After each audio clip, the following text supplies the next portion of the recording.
Shumica mysafirëve që erdhën në kohë në ceremoninë e ndërrimit të komandës së KFOR-it i zunë vendet e tyre. Kështu veproi edhe presidentja e Kosovës, Vjosa Osmani. Por dallim nga kjo, kryetari i kuvendit Dimal Basha erdhi pak më vonë. Deri te vendi ku pretendonte se e kishte ulsën, afër presidentes erdhi vetëm dhe i pashoqëruar.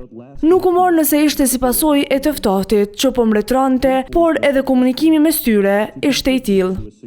Pas kësaj përshëndetjeje, Basha nuk ul. Megjithëse nuk po e shehte emrin e tij nëpër karriget e rendit të parë afër Osmanit dhe gjeneralëve të NATO-s. Kryetari i kuvendit, të cilin megjithëse nuk është se e njehin mjaftueshëm Nikoqirët, mbeti në një pozitë të sikletshme. Për dallim nga ky, shefi i policisë, Gazmend Hoxha, erdhi, i foli atij, e gjeti vendin e vet dhe ul.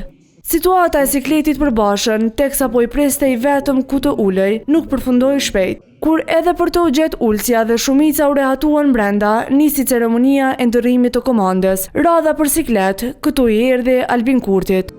Këtë emër e asnjëri nga dy postet që i mban ai, atë si kryeministër në detyrë dhe tjetrin si deputet në kuvend, nuk ja përmendi në adresimin e tij admirali amerikan i NATO-s, Stuart Manch, që po e udhëhiqte ngjarjen në selinë e KFOR-it në Prishtinë.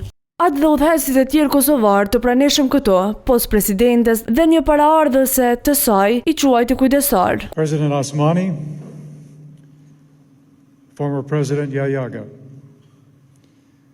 caretakers of the institutions in Kosovo. Kurti e as Basha nuk e than as edhe një fjalë në këtë ngjarje, për dallim nga presidentja që ju adresua të pranishmëve.